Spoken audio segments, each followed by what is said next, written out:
worries at all. So if you could release the sharing the screen, that would be There we fantastic. go.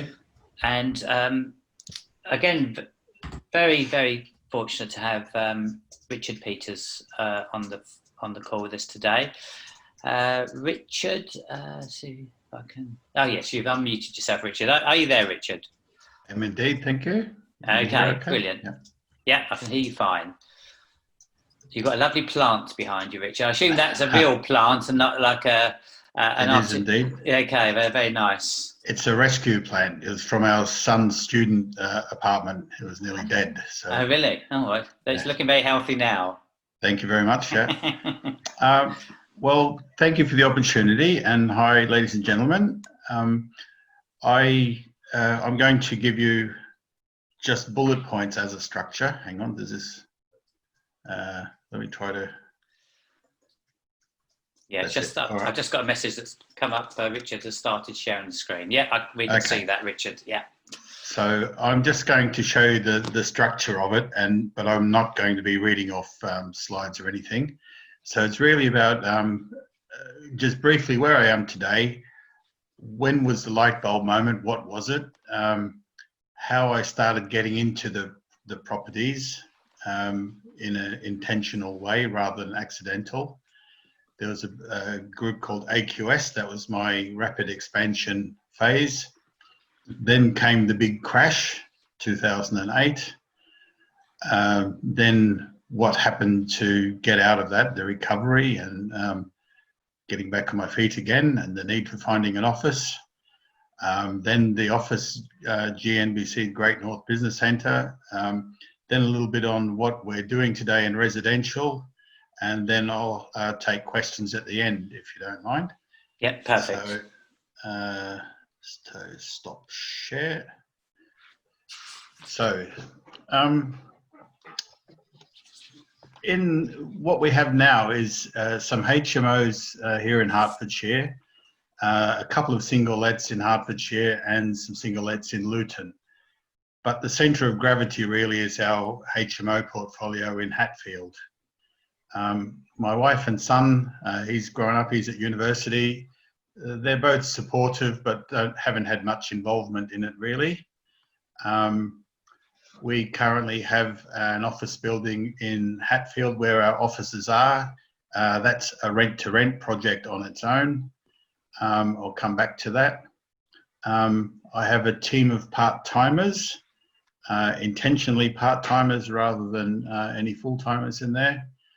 My second in charge, she's been with me since 2005, but with a long gap. And a lot of the business centre part especially would not have been possible without her. The way it is now, I can take weeks away at a time or months away and structuring it for more time away. The ironic thing is with the COVID-19, my whole team has been away on furlough. So I've been running the shop by myself for part of that time and would love to have a holiday coming up, but now their accumulated annual leave is coming up too for August that they pre-arranged, and who am I to deny them their holiday? Okay, so the light bulb moment now. I've been an accidental landlord due to job relocation. So I had my own house, one in Brisbane, then in Melbourne, and I had relocated, but wasn't quite sure if I was going to stay in the next place or not. So I kept the house and I had tenants in it, letting it out. Then when I decided I was going to actually put down roots in the next city and wanted to buy something, then I thought the best way was to sell the previous one because I didn't need it anymore. And I did that twice. So, you know, sometimes you want to kick yourself in the bum for mistakes you've made. Well, there you go. I did that twice to sell those houses to buy in a new location. It's funny, a couple of years ago, I went back to Melbourne and they told me this would be worth $1 million now. And I knocked on the door and went inside and it looked identical. I think even the shower curtains hadn't been changed in that time. And the tenant said, the landlord doesn't do anything to this place. And so but I was in the big corporate jobs, moving up into middle and senior management, and you're thinking job security. It's a great job. You'll more responsibility, lots of travel, international travel, all of that. And then I kept noticing that besides being big, safe company, actually there was waves of redundancies at different times. Then you hear about the pension funds are in doubt. The last one I worked for, it had an unfunded pension of about 14 billion pounds. Nobody knew what they were going to do with that, but it was a defined benefits thing, so presumably I'd be okay with it. I also had lost a lot of money in the early 90s with the tech bubble. That was when I had spare cash and I'd put it into technology stocks and funds. I was feeling that I had a series of difficult bosses. It took a while for me to realize the common element in all of this was me rather than the bosses. And I felt the corporate handcuffs were always on, that you could see things that needed doing, but you just couldn't do it. We don't do that kind of thing like this. We don't do it around here. And I was feeling undervalued. Any of these ringing bells to people? If you're in a corporate world, this happens a lot. So I remember very vividly, it was just before Christmas in 2001. I was on the top deck of a double-decker commuter train in Switzerland on the way to get ready for a business meeting the morning after. It was nearly midnight, snow everywhere, bloody cold. And I kept listening over and over again to this cassette tape in a Walkman. It just kept ringing bells to me. If you haven't guessed it, it's the Rich Dad, Poor Dad. And it just, everybody who's been to any big property meetings has heard it or seen it or whatever. So that was my light bulb moment. Not necessarily property, but just the whole thing of running your own business instead of being in the corporate handcuffs. So now my property awakenings, this was really lots more books, tapes, CDs had been invented by then. There were lots of seminars, there were short courses that I'd gone to, there were various gurus around who were doing quick seminars and that. And I'd been to lots of them, but I was still too scared to make that first big step. It just felt like I got too much to lose. You've got, by then you've got mortgages and all that stuff. So in 2003, 2004, I did this year-long mentoring program. That was meant to be a safety net to stop me making fatal errors. By January 2004, I had the courage to buy one flat in Luton. These days you'd talk about a gold mine area, and that was where I did the research with the rental income versus the property cost. I had the courage to buy one, but ended up buying the small block of 4 because the builder was just about finished it all, and special deal if I buy all 4. I've still got that block. It hasn't been my luckiest place, but it still works. In February 2004, there was a homework project on this mentoring course, was to write to some local builders and see what was stuck on their books. I ended up buying my first 2 new builds in Hatfield. It was near the new university campus was being built, and it turned out they were stuck on the books for a reason, because one of the floor plan of it had quite a small room in the front, but a large kitchen diner at the rear. So other landlords who are experienced with student lets, they wanted more equally sized rooms. So these ones were just stuck on their books a bit. But I didn't have students in mind at all. But there was a neighbouring landlord, when I was first met him and was talking about selling one of them and keep the other, that was my strategy for buying 2.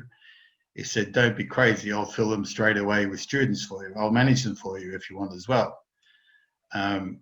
So this was in a block of 6 terraced houses in a new estate in Hatfield, and he had the 4 surrounding my 2. So in that mentoring course, It was really valuable. It was in Ely, up near Cambridge. And the lady who did that, she's actually now running, I think, the progressive course, progressive meetings in Cambridge. So one of the fellow mentees in that, he was the founder of a website called Singing Pig. This was a big forum that lots of property people were in at the time, before there were anything like blogs and vlogs. I was a frequent poster on there and was happy asking more questions than I answered, I think. But it was just brilliant. You know, things like you have like Zoom meetings like this, you just had to type it all in previously. So that brings me to the next stage. So that was one of the mentees. Another mentee became part of a core team of something that was called AQS, a quick sale. So there were elements that were coming together of helping distressed sellers or motivated sellers to offload their property quickly. And it could have been for emigration or job relocation or to avoid repossession, whatever. So there's motivation in it. I joined them in 2005 as an affiliate. They had split up the country into about 100 areas. They used the Yellow Pages areas to do that. I ended up, I wanted one that was local to me, so I took the local one, which was the Watford, St Albans Yellow Pages area. It turned out to be quite tricky. You needed quite a flexible approach to deals. Case by case, you couldn't really use template solutions like you might in Liverpool or Newcastle. And part of it was because even a couple of percentage difference in what you offer, that would be the difference whether they were tempted or not. And they knew they could just wait for a couple of weeks and the price would have gone up again. So I needed a lot of flexibility in the deal approach. I learned a lot then, and it was kind of fun. There were easy mortgages, easy remortgages. The prices were rising all the time. You could get easy money, and I still had the good job. So that helped with the income and get all these mortgages approved in that stage. And by the time a quick sale came along, I already had a couple of others for non-quick sale. So there were also easy credit cards at the time, 0% transfers, generous limits. That turned out to be really dangerous. So it's really playing with the nuclear option there. You can, especially when there's no penalty to transfer from one to another. Now at least you've got the 3% or whatever. By about mid-2005, I had my first buy-to-sell project. So this was you buy it, you refurbish it and sell it. This was a JV with that guy from Singing Pig and another mentee. It worked. I sort of ran it through the textbook method, and everything they said we should do, we did, including staging and all of that. It didn't make a lot of money, actually, because we kind of just kept spending it on contractors rather than learning the shortcuts. It wasn't deadly either. It came out okay, and we all learned a lot from it. And part of the JV was everybody learning. So the learning sessions were in one of the pubs. This was in Hemel Hempstead, number 1 Dell Meadows. So that gave me a lot of confidence, and it gave my wife confidence too that it was going to work. And by the time in late 2005, the first buy-to-let deal worked. And I still have that one today. It's a flat in St Albans, and it's been let pretty much all the way through. I did try using virtual PA. This was to process the incoming inquiries because AQS had quite a big national marketing thing going on, and they would direct incoming inquiries to the right territory, and there'd be a series of calls to make. The first one was just to get the basic details, name and address and the property and who's the owner, how much else do you owe, all of that. The virtual PA kind of worked, and they ran off a script. if it went off script, they couldn't help really, and it just got confusing. But I did then eventually get a reliable part-timer in 2005, and she handled those first calls and inquiries, but she was also very keen on properties, so I started learning quickly why we were asking some of these questions and how she could help. And so she was really contributing to it. So she ended up being pretty good at staging as well, and that would cut some of the costs. So at my job at the time, they were looking to make a whole team redundant, and I was going to be the last one left. And my projects kept going on for 3 to 5 years. So I would have been there for an eternity, never quite leaving when all the colleagues had gone. This is part of an international consultancy thing. So I wrote a business plan to get my own redundancy and rescue another guy who didn't want to go but was being pushed out. So that gave me the payout, and it gave me more time to dedicate now to the property. It had proven that it worked, so there was a bit of confidence, but you're still pretty scared when you have to make that kind of jump. Once you've jumped, it's like you've jumped out of the plane with the parachute, so now you're all focused on survival rather than should I, could I, must I, I did a few in a quick sale and rent back. It's not allowed now, but it was quite okay at the time until it got abused by some. Most of my clients on that one sale and rent back, they sold it to me, they paid off some debts, and they could leave when they wanted to. They just kept renting it for probably a bit over the odds with market rents, which was an incentive to move out when they, not to be too comfortable there. So, reasons why they move out or need to sell, as I said before, immigration, relocation for jobs. There was an older couple who wanted to get on a council list for their retirement. So their house, suddenly they gave me like a week and a half notice, because that's all the council gave them, and that was fine. I've had one of those rent back ones who died in situ. He had a terminal illness and just wanted to clear his debts. And another family is still there since 2006. So they're quite happy. They were going to stay for 2 or 3 years till the kids moved out of high school and that. The son moved out, but then he moved back. The daughter moved out. Then she came back with a toddler. So the 5 of them there now. The creative deals was a great challenge, because you had to keep asking your friends in the networks, what do you do with this? So there is both mentally a challenge and financially, because by then I didn't have the job anymore, but there was a growing income in the HMOs, the student lets by then, and the single lets. So, it was also quite rewarding, both with financially. When you refurbish a property and sell it for a profit, you feel really pleased that you've increased the value of it and you've been rewarded for it. And there were different models. There's one where it wasn't going to work to buy it and then resell it, but it was kind of an assisted sale. The lady, she was grateful that I put the money in to refurbish it, and we really exceeded what she thought she would get for it, and it sold even before we'd finished the work. So she increased, and so I didn't even have to buy it actually, just had to tie it up. So it was rewarding. AQS, it changed from being an affiliate structure into a franchise structure, which it became more expensive. It became more rigid. It started feeling like the corporate handcuffs were on again. And there's probably a combination of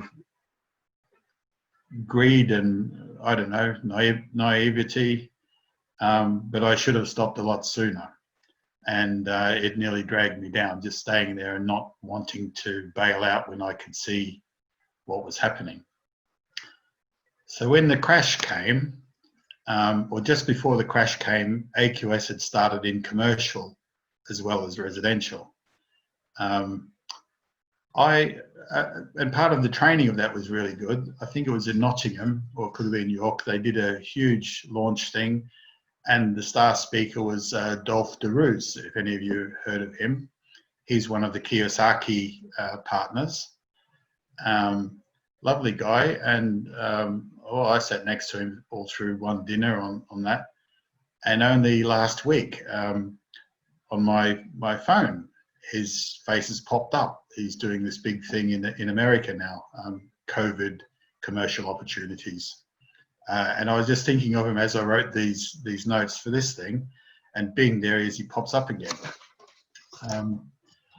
So when they started doing commercial, this was just when the crash was happening, and I had a couple of offers agreed by the client on one day, and then the next morning the broker would message me to say, sorry, the lender has revised their product and now they're offering 5% less on a loan to value.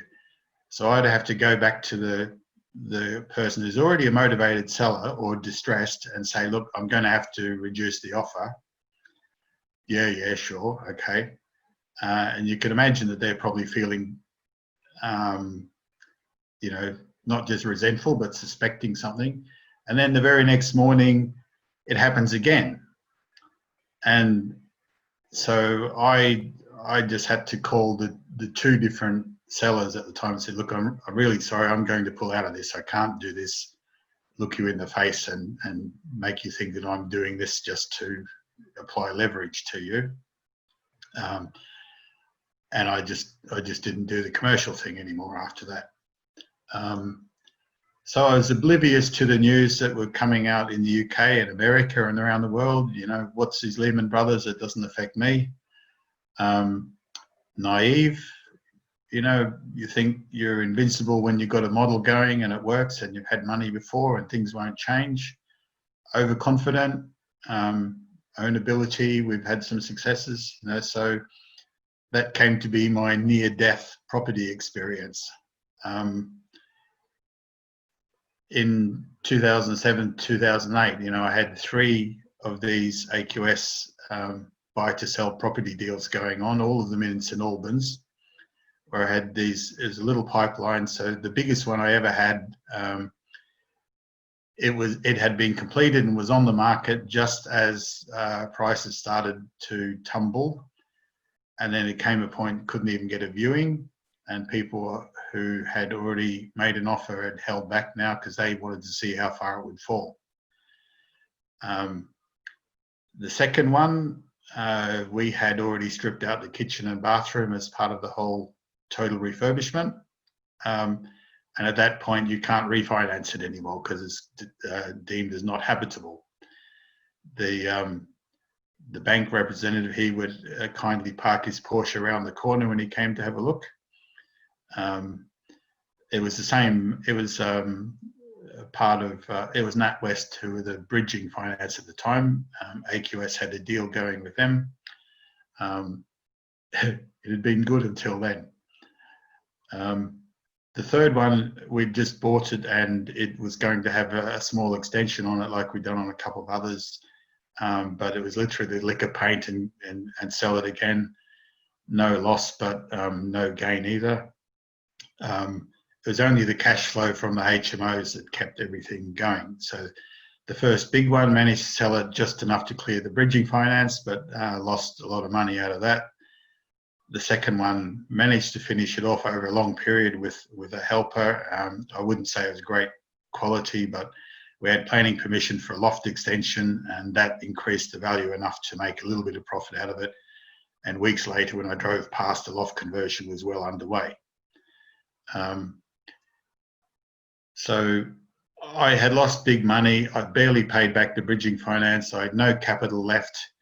I had left AQS, but too late to have done all that damage. A landlord friend of mine who who had been through the previous one. He's a builder, and he said, sometimes you may need to cut your arm off to save the rest of your body.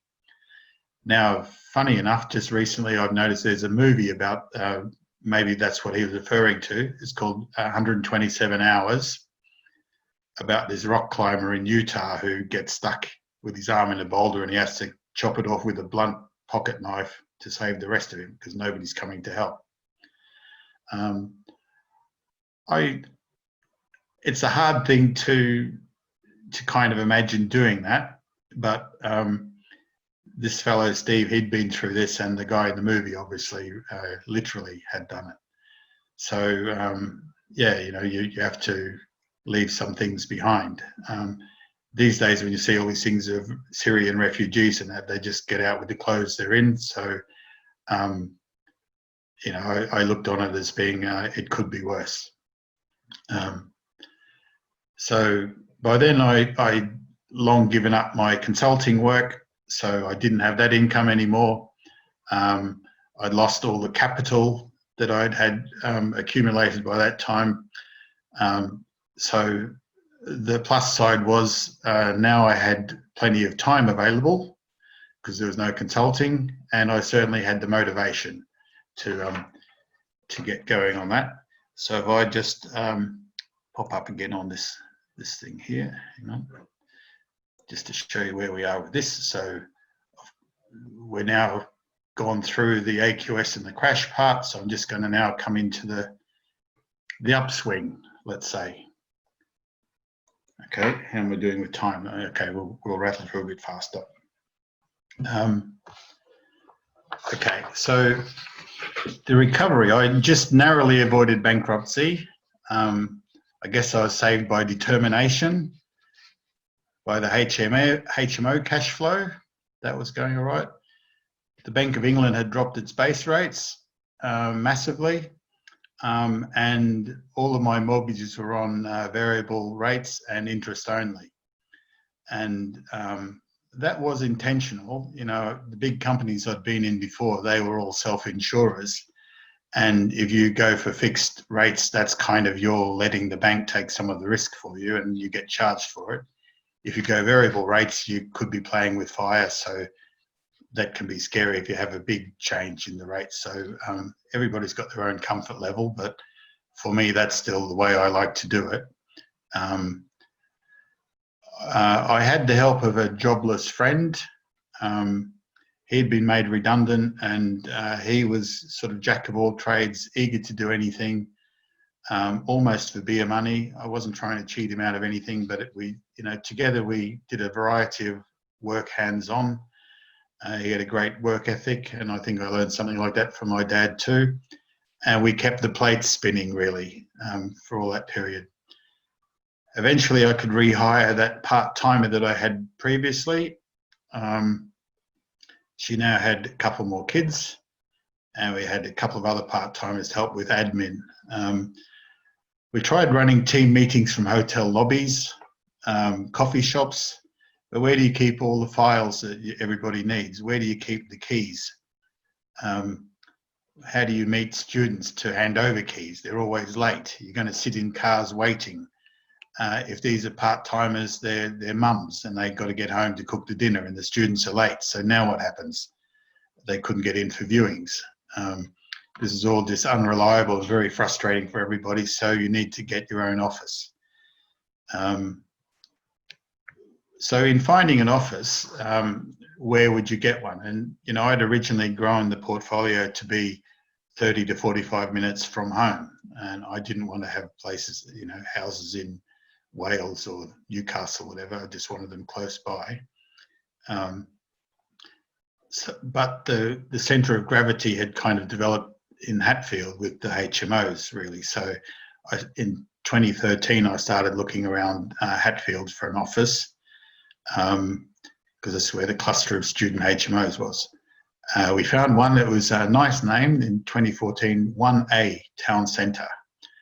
It was agreed, but it fell through at the last minute. We'd already ordered furniture and curtains, and I'd hired another part-timer, and at the last minute, I kept asking, why haven't we got the documents yet? And the agent said, well, the council said they needed after all for their project management office. It was demolished this year, so we would have had it for 6 years before that happened. The next one was an ex-shelter office. Shelter, the kind of the arch enemy of some landlords these days. They had a ground floor and a basement in Hatfield. I lost out to that to a Chinese grocery store. Then we moved to the largest room of our largest HMO and used that in the kind of the day shift.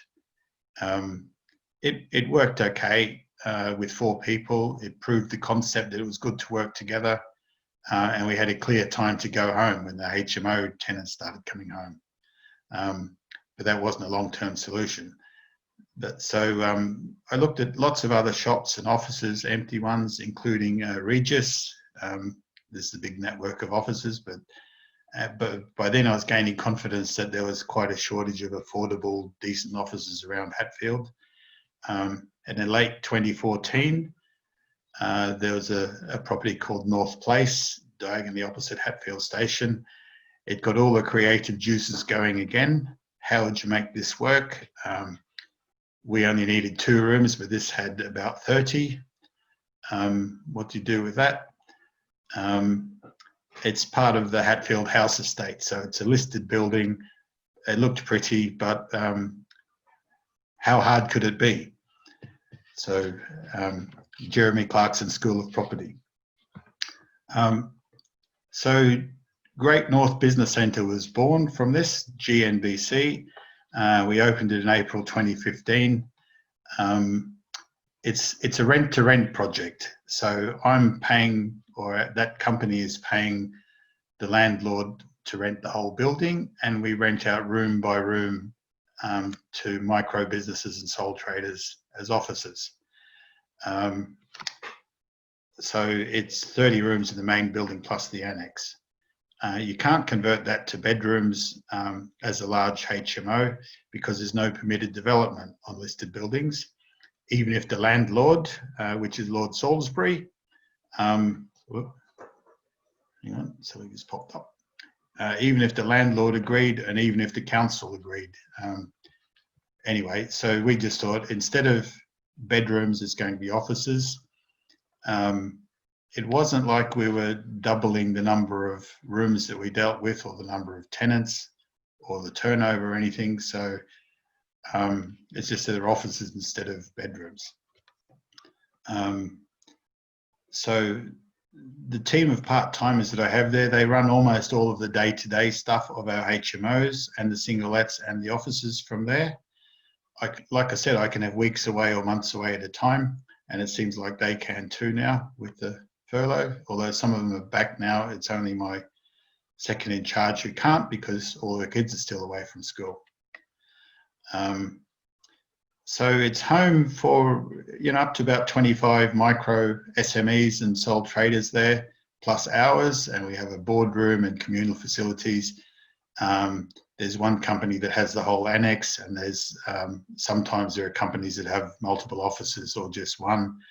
We get regularly, they move around, upsizing or downsizing or whatever. Again, naive or whatever, I had totally underestimated the costs, the aggravation, the frustration, the challenges, but also the charm of this 330-year-old listed building and its gardens. So would I do a listed building again? I don't know, but it's just been amazing how you can throw money at it. I do run monthly property networking meetings, as Chris said.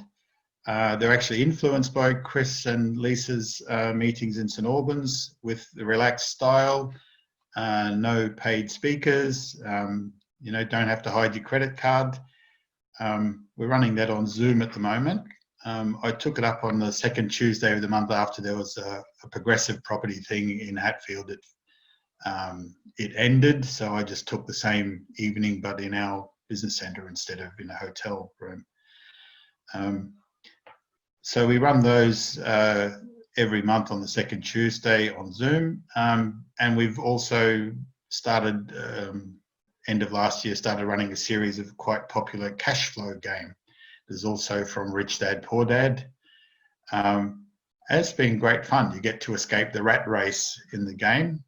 If you've never played it, it's well, one of the key spin-offs of his Rich Dad Poor Dad book, I would say. So where are we now with the residential part? Well, I've been occasionally trimming back the outliers on the portfolio. So I have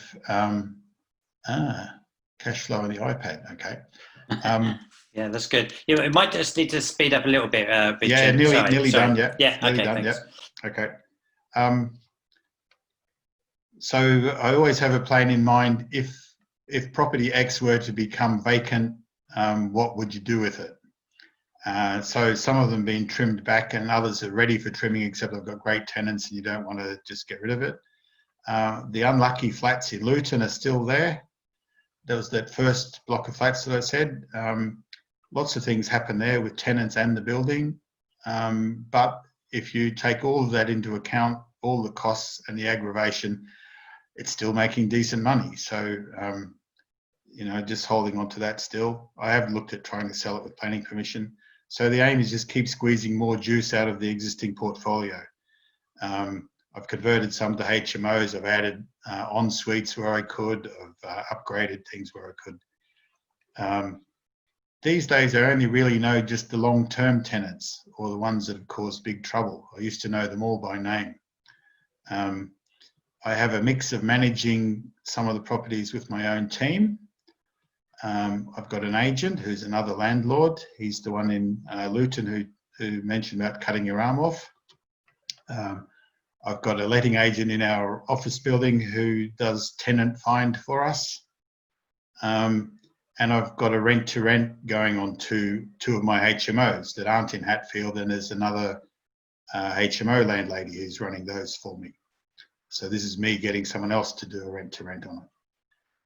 And a couple of the older ones are still run mainly by me personally, because there's nothing much ever happens to them.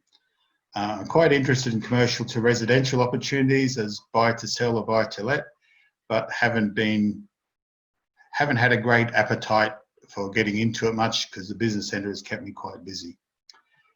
So that's about where we are now. I'll open up to any questions, and I didn't hear any clapping, so that was well predicted. Yes, yeah. Thank you. Yeah. A bit clapping for you. There's clapping for you there, Richard. Thank you very much. Yeah, thank you. Yeah, that was great. Thank you, Richard. Any questions for Richard?